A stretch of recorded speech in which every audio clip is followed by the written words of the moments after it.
Bienvenidos de nuevo al canal a todos. Muchas gracias por acompañarme hoy. Me alegra muchísimo que estéis aquí. Mi último vídeo sobre los problemas económicos de Japón fue realmente bien. Mostrasteis mucho interés en ese tema y os lo agradezco de verdad. Así que he pensado en compartir una nueva actualización. Y tengo que decir que no traigo buenas noticias, pero aún así merece la pena hablar de ello. Como sabréis, si seguís mis vídeos, suelo informar bastante sobre este asunto. Japón ha sido considerado una de las mayores anomalías financieras de la historia moderna.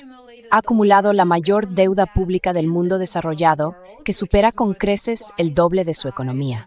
Y aún así, los inversores de todo el mundo siguen prestando dinero a Tokio a tipos de interés prácticamente nulos.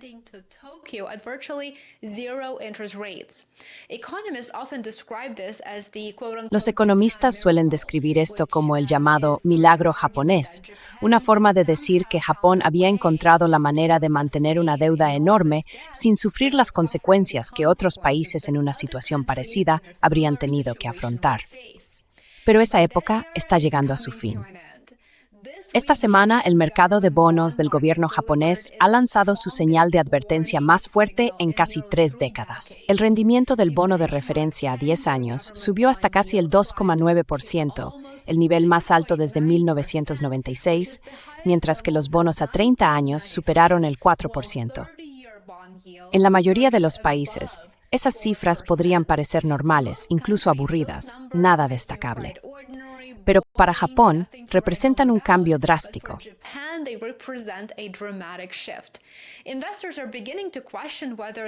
Los inversores empiezan a preguntarse si la economía más endeudada del mundo puede realmente seguir financiándose, ahora que los costes de endeudamiento siguen subiendo.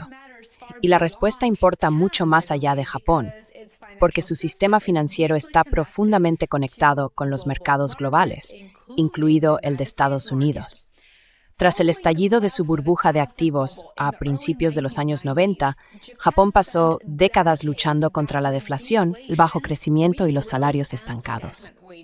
Para reactivar la economía, el Banco de Japón puso en marcha uno de los experimentos monetarios más agresivos de la historia.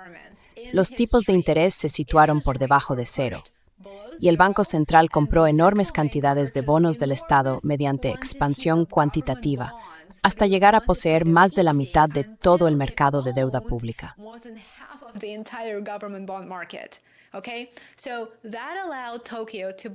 Eso permitió a Tokio endeudarse con cantidades extraordinarias de dinero prácticamente sin coste, y eso hizo posible que la deuda pública superara el 200% del PIB sin provocar una crisis fiscal. Sin embargo, todo ese sistema dependía de una sola suposición: que los tipos de interés se mantendrían extremadamente bajos de forma indefinida. Pues bien, hoy esa suposición se está desmoronando rápidamente. La primera razón es el regreso de la inflación, y vamos a repasar aquí las principales causas. Así que, primero hablemos del regreso de la inflación. Durante muchos años, Japón tuvo dificultades para generar aumentos de precios significativos, a pesar de un enorme estímulo monetario. Pero hoy, los precios más altos de la energía, como consecuencia de la guerra de Estados Unidos e Israel contra Irán, el aumento de los costes de importación y un mayor crecimiento salarial están empezando por fin a trasladarse a los precios de consumo.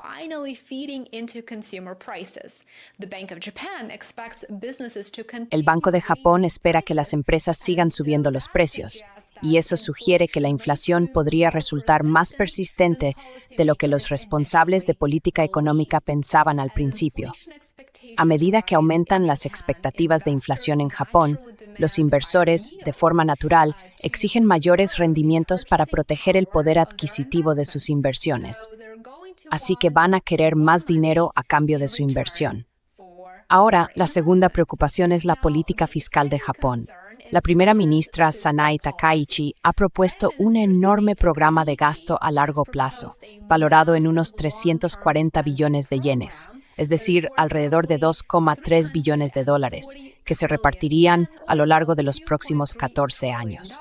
Los partidarios sostienen que estas inversiones son esenciales para reforzar la economía japonesa, su infraestructura y su seguridad nacional.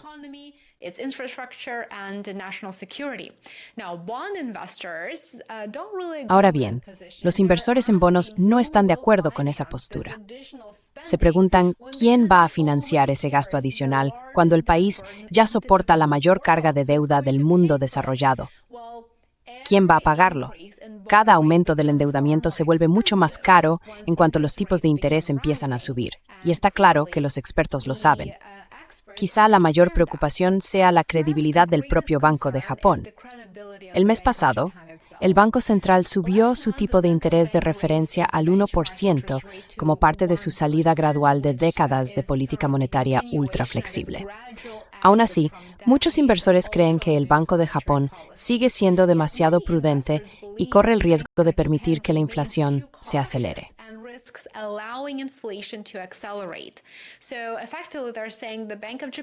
En resumen, lo que están diciendo es que el Banco de Japón no está haciendo lo suficiente para abordar las preocupaciones sobre la inflación. Al mismo tiempo, el yen japonés ha caído hasta su nivel más bajo en unos 40 años, a pesar de las repetidas intervenciones del gobierno para apoyar la moneda.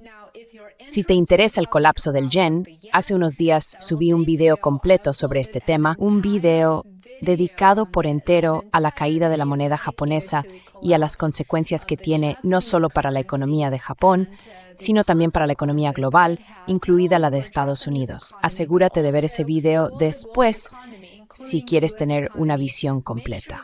Normalmente, unos rendimientos más altos de los bonos tienden a fortalecer la moneda de un país porque los inversores obtienen mayores beneficios.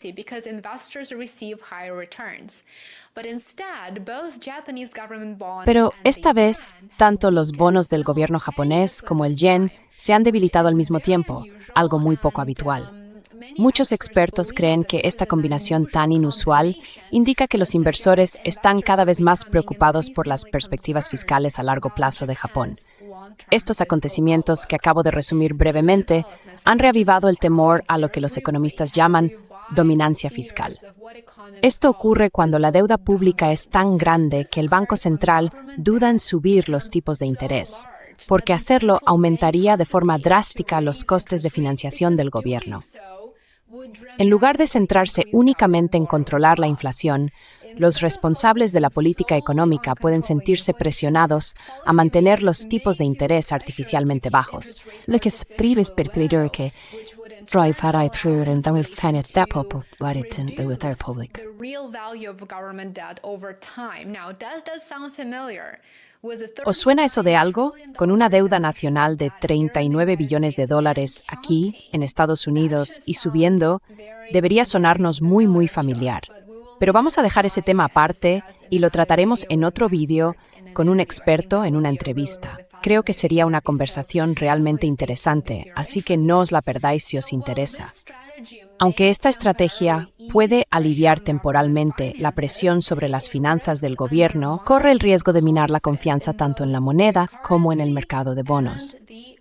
El peligro es que cuando los inversores empiezan a sospechar que hay dominancia fiscal, puede surgir un ciclo que se refuerza a sí mismo. A medida que la confianza se debilita, los inversores exigen rendimientos más altos para compensar el mayor riesgo. Mayor riesgo, mayor rentabilidad, ¿verdad?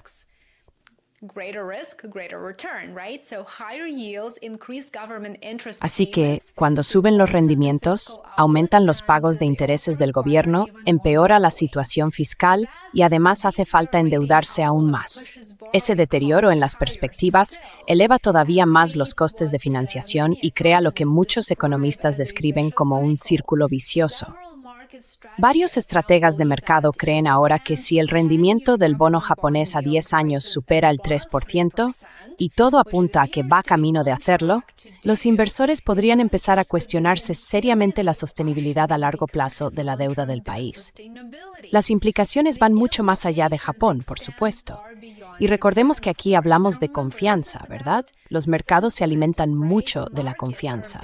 Así que, si los inversores empiezan a preguntarse si Japón realmente puede con esto, eso ya sería una señal muy preocupante. it is already a really, really bad sign. So the implications extend far beyond Japan. Así que las implicaciones van mucho más allá de Japón, por supuesto. Los fondos de pensiones, las compañías de seguros y las instituciones financieras japonesas poseen en conjunto billones de dólares en activos en el extranjero, entre ellos una de las mayores carteras de bonos del Tesoro de Estados Unidos. Durante muchas décadas, los inversores japoneses buscaron mayores rendimientos fuera del país, porque los bonos nacionales ofrecían prácticamente un interés cero. Si los rendimientos de los bonos del gobierno japonés siguen subiendo, esos inversores podrían empezar a vender activos extranjeros y repatriar su dinero a Japón. Eso significaría vender bonos del Tesoro estadounidense, deuda pública europea y otras inversiones en el exterior, lo que ejercería presión al alza sobre los costes de financiación en los mercados globales. Varias firmas de inversión han advertido que el mercado de bono japonés podría convertirse en el detonante de una venta masiva de bonos a nivel mundial.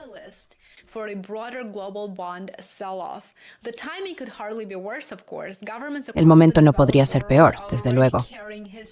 Los gobiernos de todo el mundo desarrollado ya arrastran niveles de deuda históricamente altos.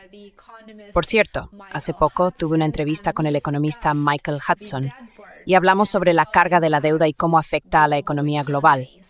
Fue una conversación fascinante, aprendí muchísimo. Dejaré el enlace más abajo por si te interesa. Los Estados Unidos, por supuesto, siguen acumulando déficits de billones de dólares. Los gobiernos europeos están aumentando con fuerza su gasto militar y los precios más altos de la energía siguen generando presión inflacionista. Si los inversores empiezan a exigir rendimientos mucho más altos en todas partes, los gobiernos de todo el mundo podrían enfrentarse a un rápido aumento de los costes de servicio de la deuda, lo que añadiría más presión a las finanzas públicas y frenaría el crecimiento económico.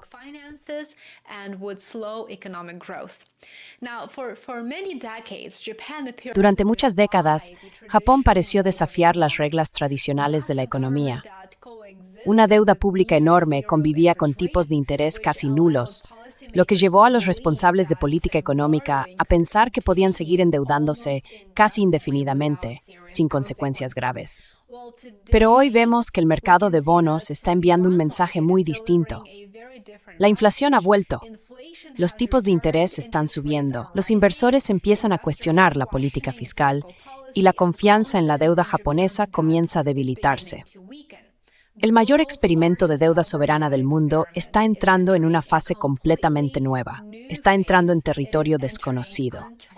La cuestión ya no es si Japón puede seguir endeudándose. En realidad, la verdadera pregunta, diría yo, es cuánto van a exigir los inversores antes de estar dispuestos a prestar.